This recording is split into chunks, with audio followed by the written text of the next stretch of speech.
everybody? It's your boy Rail back with another review, man. Yo, this is BMF Season 2, Episode 5. And yes, I was wrong. I was wrong. I thought maybe, just maybe, we would leave the buffoonery back in Detroit. I thought once we got to Atlanta, we was just gonna start over.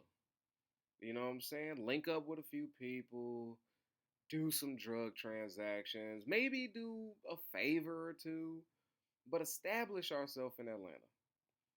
Thought it would become more realistic, just more, less goofy. Just, ah. All right, first and foremost, man, we got to talk about America's favorite dad. Oh, yeah. Chucky boy, good old Charles. Damn it, Charles, you let us all down. I was sitting here like, ooh, he fighting the devil. He's fighting temptation. I was like, Charles gonna stay strong though. I was like, they just showing us this, right? Him flirting and dancing, him doing all that guitar work with old girl in church. I was like, these are just temptations. He's gonna be a strong man. He gonna do something right.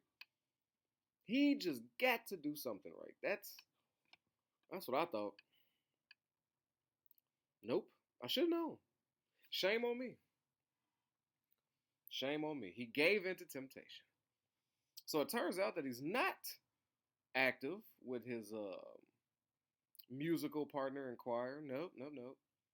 The one that he was fixing the fucking ceiling fan and coming over doing these little odd jobs that he doesn't want to get paid for. I should have seen the writings all over the wall.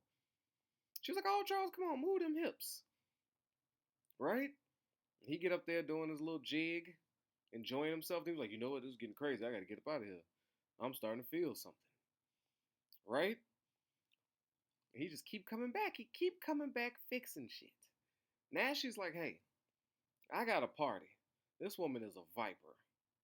She just, I don't know what's about Charles. I don't know why she gotta have this motherfucker. But something is telling her, yo, this is the one."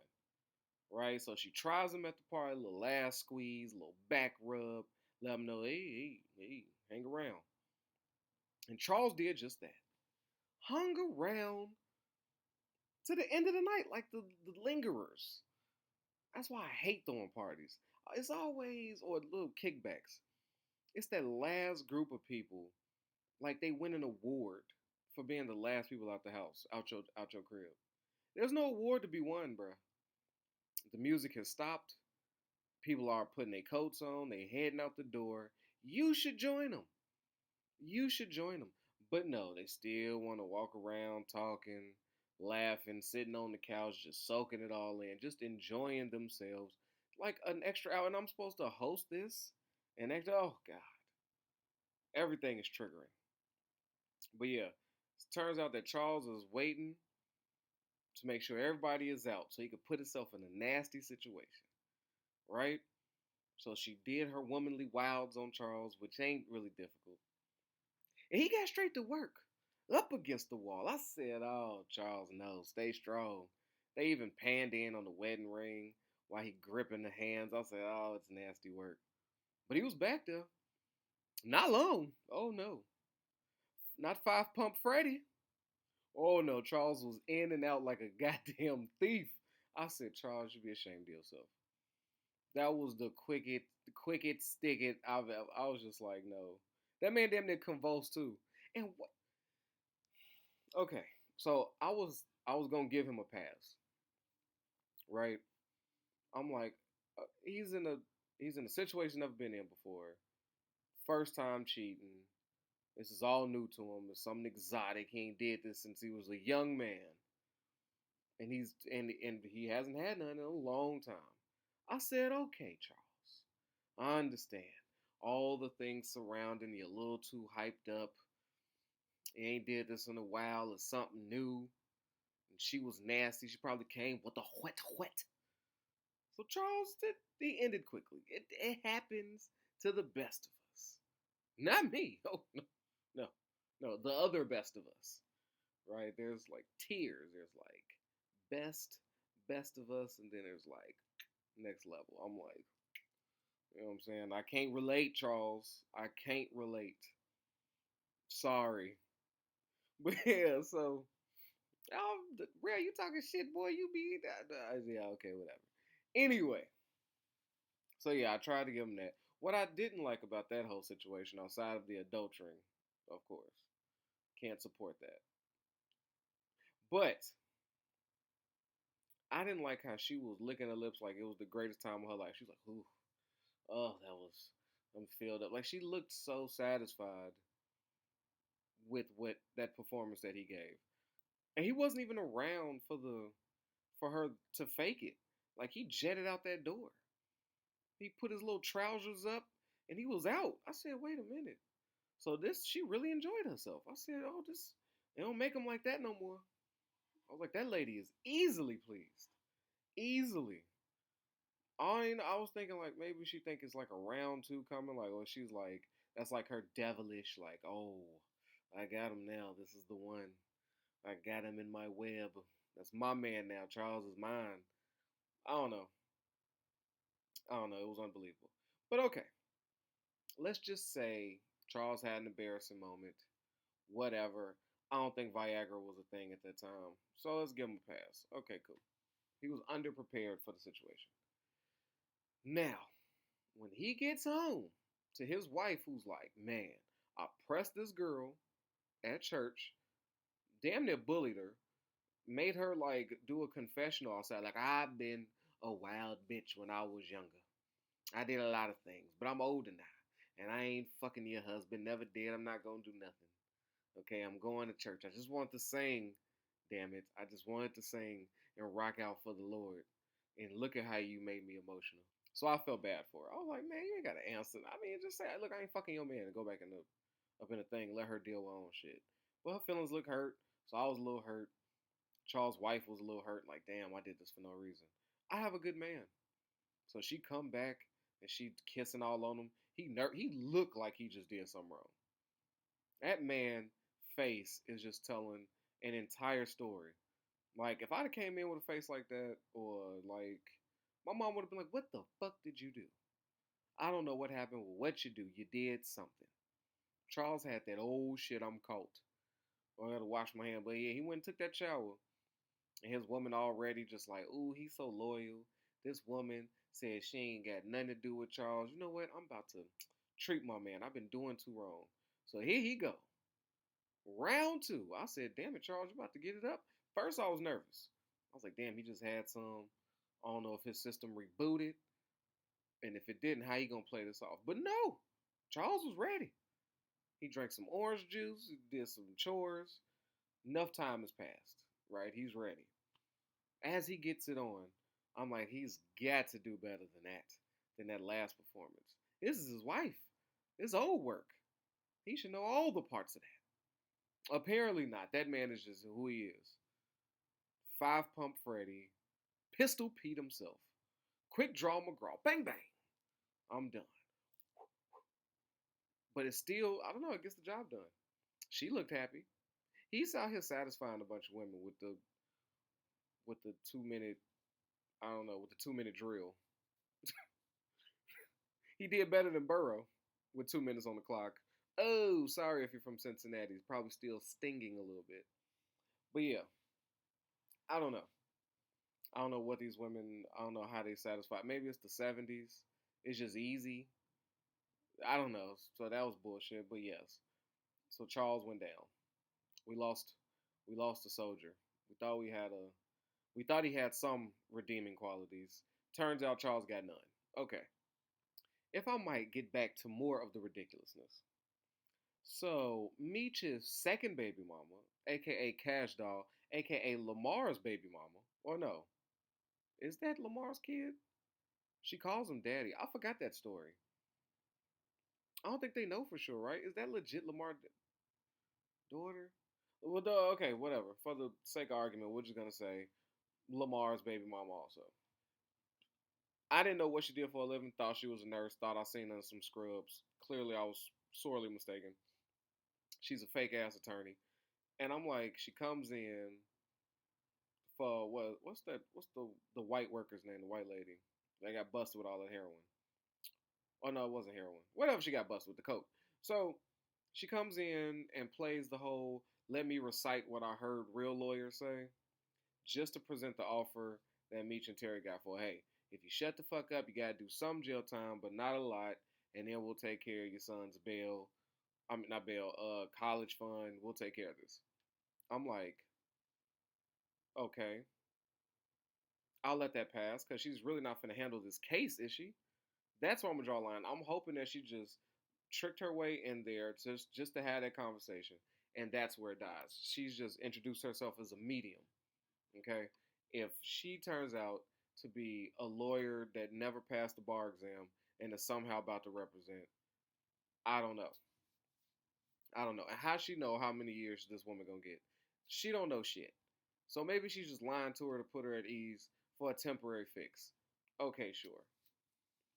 Um, so Terry and them is out there in Atlanta, right? While Cash Doll and them handling shit in Detroit. So while they're out there in Atlanta, Lamar, let's go ahead and clean up on Lamar. Let's just take care of Detroit real quick. So Lamar is out there taking the streets back by storm. Right? He's getting his chain game up. Got several chains looking like Mr. T. He's got people bringing him cash. He's eating free for food. He's back in his bag. Right? The beast is back, taking over the streets of Detroit, but he ain't satisfied. Because unlike Charles, he ain't getting none, can't get none if he even wanted some. All right? They, that gunshot fucked up his system. He's still shitting through his stomach. So Lamar is just feeling insecure right now, which is a fair thing. But with all that success, he's like, I need my baby mama back. And she didn't want to fuck with him before things got ridiculous. So him thinking, not only I'm gonna smash my baby mama, but I'm gonna get back with her is just total. I have no idea. He was stalking his daughter like Lamar Myers would, scaring the shit out of everybody. No. And then Meech got a kid with her too up in that house. No. So Lamar wants some impossible shit. Then so he's so upset, still got Meech on the brain. I don't even think he gives a fuck about Terry at all. It's just Meech he wants to murder. He can't take it. Right? He can't take it. So he pays Meech's and Terry mom a visit. It was probably the funniest scene this entire episode because they was trying to make the Atlanta shit funny. It wasn't. It was trying way too hard. We'll get there. The real comedy in this show is when Lamar's like, "Yo, you meet Terry and her mama," and she like, it was that moment where she had to decide, am I about to lie and say, no, no, English who meet? No, I know, hey, Terry. I don't know. You don't know say. Looked like she was really finna just be like, I don't know them niggas. And then she just came like, yeah. But when she realized that Lamar was not being friendly and he wasn't showing all his hands, she knew what time it was. Boy, if the Lord couldn't have come at a better time, I love how I don't know what she was searching for in that pocket. Maybe a kitchen knife or something. I don't know. She don't carry no gun. So she reached in her apron for I don't know what. And then the sister calling Meacham when she realized who it was, talking about he's at the door, hurry up and come. And they like, yeah, let's go. Everybody's hopping in his car quickly. Fam, you're in Atlanta. Lamar's at your mom's front door right now in Detroit. What? What? What? You might as well take your time. And what's gonna happen is gonna happen. Cause you are hours away. Hours away.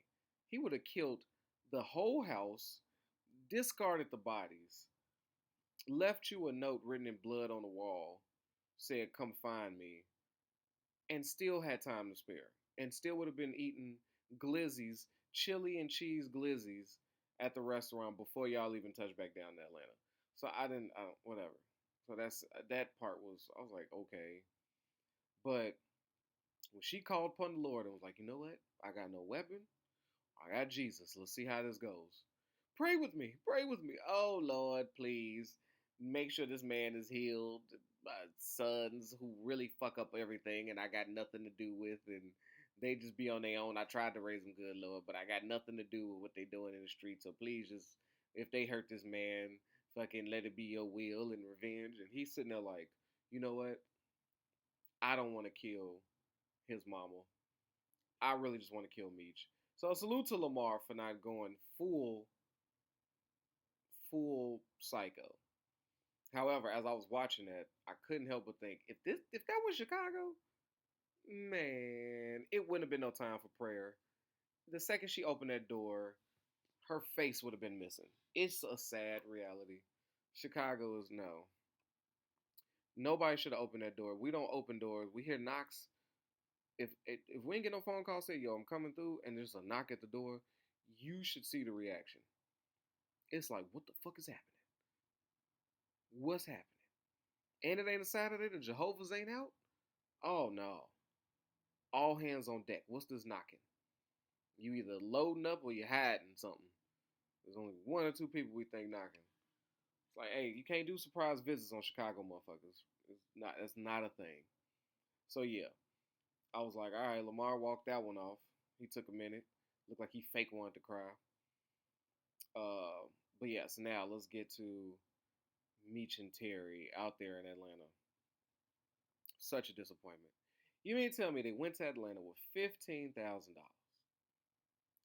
And I'm thinking the plan was set up some type of shop, get a connect, set up some type of business, um, do something with that 15K. I know it's a drought, but $15,000 in the 70s, I don't give a fuck how much coke costs with a drought. $15,000 throughout any drought should get you something.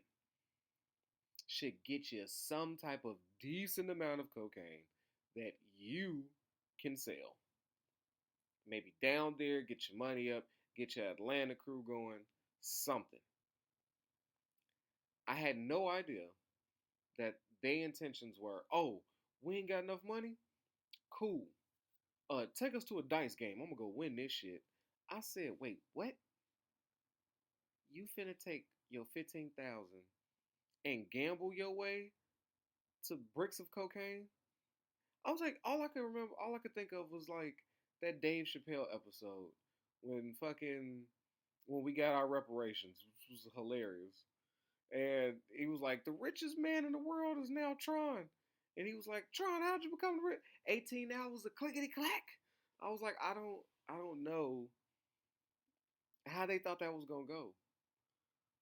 I just it was mind blowing. I said that was the plan. That's what they came up with. So then they go there, and then we got damn, what's her name? I'm gonna call her Miss Parker. I can't think of her name. I can't think of nobody's name. I'm ready to go to bed. Anyway, so her Goldie. So they got Goldie there, and they trying to show us how tough she is, busting the bottle, talking shit. She's like the madam, the hustler up in the place. Supposed to be tough, talking shit. Didn't find her funny at all. She was trying.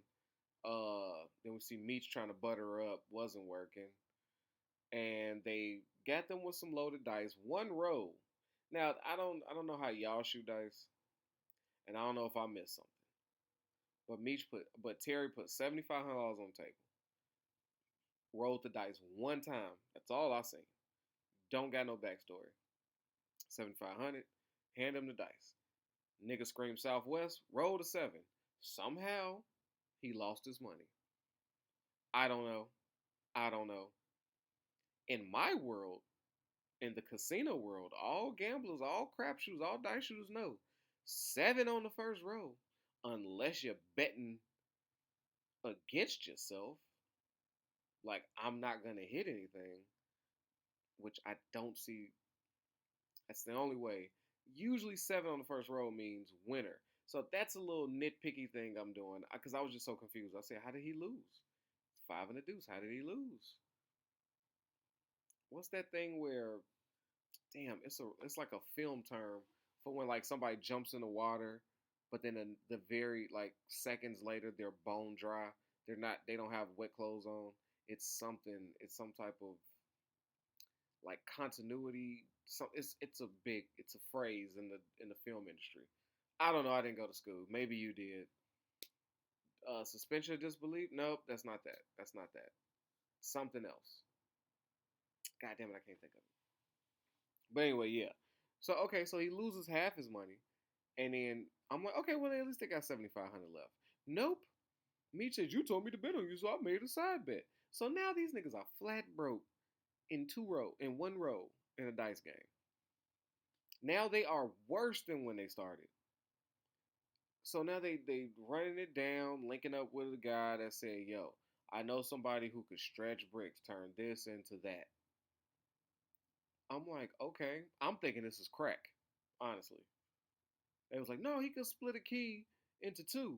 I'm thinking that was code for, you know, busting it down. He was like, nobody could do what he can do. And I'm like, what? Everybody can do what he can do. They might not do it well, but yes. I was like, is this the introduction of baking soda? I was like, it's not that it. Okay, whatever. I thought we was finna hit the crack. We ain't. We ain't at the crack stage yet. So now they got a person who can take a key and split it, and they don't have the 15,000, which would have definitely come in handy. What did they decide to do? Yeah, you got it. We're gonna go rob Goldie. I said, cool. They finna go get their money back. I was like, yeah. When she waved off the right, like, ain't nobody crazy enough to roll up on Goldie, and then 2 minutes later, Karma's right at your window. And the Karma's name is Detroit Boys, Terry and Meech. So I'm thinking they finna rob Goldie or be like, bitch, go in there, get my money. Okay, give us our 15K back at least. Or it was like, look, fund us for the brick something. They had the guns out, they was ready. What did they ask her for? Oh yeah, you guessed it. They asked not for their money back. Not no. They said, could you take us to a dice game? I said, y'all did an assassin jump out, guns drawn, to ask her if she could take you to a dice game that night. Like, I know you know some games, take me there. And I was just sitting there like, what? Like now I'm tapped out. At this point, I'm like, okay, I fucking give up. It's power. It was good. The BMF has now dropped lower on my list. Now I'm gonna get my rankings at the end of this. I've got to reevaluate it. BMF is fucking right there with Force now. I'm sorry. I got it. I don't know what they just did. They fucked this up for no reason. So they do all that. They take their loaded dice, and then they're winning or whatever. Then the guy catches on, and then says, "Your whole life depends on this next roll." Like we didn't. They're still children. Terry ain't even graduate high school. Clearly, they don't die here. So what does he do? Roll a seven. Of course. Of course he won. Of course they took all the money. Of course the gambling worked out. And nobody dies. Saw that coming. Then the weird dude who loves to make pastries and turn a brick into two bricks, which they tried to be funny. Oh, look at me, I'm stirring. Oh, you got treated like a girl, you got slapped, you got. I was tapped out. I said, this is fucking stupid. And then what really lost me this fucking episode, it's just disgusting. I'm so disappointed. Is that okay? The dude, so he made Terry sell his car to learn how to do what the dude's doing. Okay, so fuck it. I'm not mad at it. You're learning a skill. It's like Coke College, right? Fuck it. But you need to pay for this knowledge. Okay, I'll show you how I do it. Teaches Terry, so I guess he's got the skills. And then when they finish making all these bricks, once they turn 5 bricks into 10, with just baking soda, baking powder, with it. Okay, so they do that, and their plan is to go back to Detroit. I was so confused. I'm like, how did? Okay. Remind me, y'all. Why did they leave Detroit for the reason? Okay, let's go through it. Well, how about they took Boom's drugs, hasn't paid him, hasn't talked to him.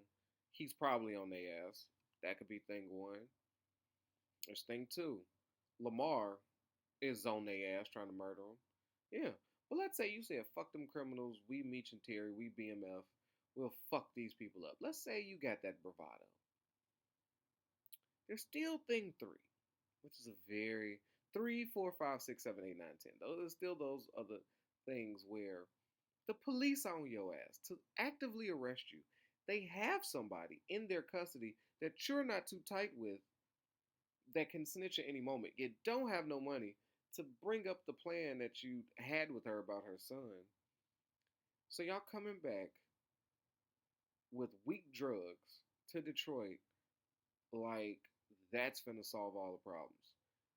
How you gonna drive past the border to Detroit and not have that detective who has the largest heart on next to Lamar for both of y'all? I said, so they going back? I was like, this is before they found out Lamar was at their mama house. So I'm just like, I don't know. I don't know and I don't care. I fucking give up. I'm so sad. I hate when a show starts off so good. They got the plan, they doing well, and they do this dumb shit. For no reason. There's no reason. This is a horrible episode. And then you got well, there's one discussion we could have. At least there was a point of conversation. If you was a father and your son was getting picked on, what can you do? And I was racking my brain, and I came up with the same shit he came up with. Go get some little niggas to go whoop their ass, some tougher ones. I personally can't do it. I would love to, but then I'd end up in jail. And can't tell my son, well, go fight him because he'll get the shit kicked out of him. Ain't gonna look good. So yeah, you go get some young dudes that's with the bullshit. You go have them whoop the shit out of them, tell them like, this dude is untouchable, and you get up out of there. Problem solved. So yes, I salute the detective for doing that. That's how you get people off your son's ass if you can't protect yourself. So I said, okay, job well done. What would y'all have done? I couldn't. I was racking my brain. I couldn't come up with nothing. That was what I came up with. Maybe I'm just a barbarian, but yeah, that was. I think that's the plan. But that was about it. That was about the only thing I appreciate this episode is how he stood up for his son. You know, because I was like, yeah, when he told him, son, you don't have no shoes on. What are you telling me? You walked here with no shoes. How am I supposed to ignore that? You got it? I'm supposed to buy you some more shoes for them to be taken off your feet again? Like, be realistic. I know you want to do your own thing, but your own thing got you out here barefoot. What the fuck am I supposed to do with that information? I was just like, yeah, I didn't understand it. I didn't understand it. But yeah, I guess they'll be back in Detroit, and I don't know. I don't have a hot take. I don't have nothing. I don't have nothing. I have nothing. But yes, how I'm ranking it now, I guess I have Power Book 3 being the best, Power Book 2, Power, BMF, and then Force. Nothing is worse than Force. Nothing is worse than Force. But I had BMF as number 2, but it drastically dropped to the bottom, just right there above Force. So yeah, that's how quickly you can rise and fall. Can't believe I'm ready to. I can't believe I'm just ready to get Tariq and that turtleneck back on the TV screen. That's sad, but yeah, I'm ready for that. Power Book 2 me. At least if we're gonna do some outrageous, unbelievable shit, let's do it in a world where it was created, so I can at least laugh and have fun. Like, I'm not having fun with this bullshit because it was supposed to be good. It was supposed to be serious. The fucking story is told already. Like, how do you fuck this up? It's irritating. But with that, man, protect your health, yourself, your wealth, man. Your boy Rel is out of here. Peace. Yo, I know I don't need no introduction, but y'all know who it is, man. It's your boy Hollywood Rel, and I appreciate you for sliding through and watching these videos. But you know what I need from you? All right, if you ain't already, I need you to like this and subscribe this, man. We at 1,000 trying to get to 2, all right? Push it for your boy. Get them algorithms up. So when it come to that subscribe button,